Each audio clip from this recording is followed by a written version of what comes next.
নমস্কার বন্ধুরা, আজ আমি আপনাদের কাছে নিয়ে এসেছি আলু, কচু, বেগুন ও পেঁপে দিয়ে গামাখা একটা ঝোল।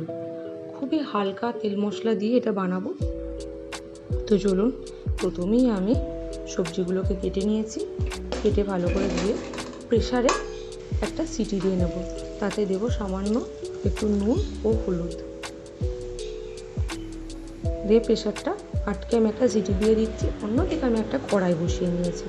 কড়াইতে অল্প তেল দিয়ে তাতে আমি কিছু মশলা বলতে ফোড়ন যেটা দিয়েছি, তেজপাতা, শুকনো লঙ্কা ও 5 ফোড়ন।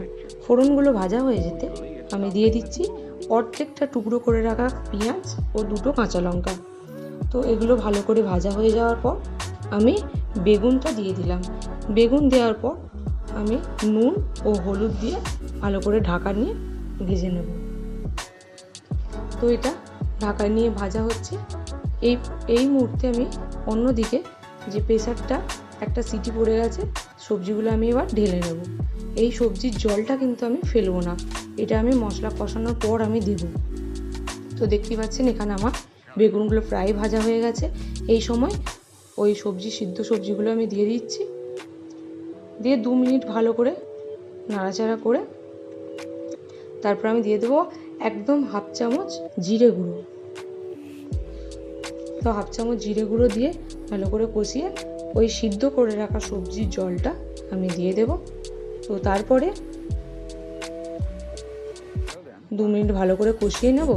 কষিয়ে নিয়ে ফাইনালি আমি জলটা দিয়ে দেব। পরিমাণ মতো জল ও নুন দিয়ে দেব। যেহেতু নুন আমি সবজি সিদ্ধর সময় দিয়েছিলাম, তাই নুনটা আমি অবশ্যই টেস্ট করে তারপরেই দেব। দেখতেই পাচ্ছেন আমার রান্না প্রায় হয়েই এসেছে।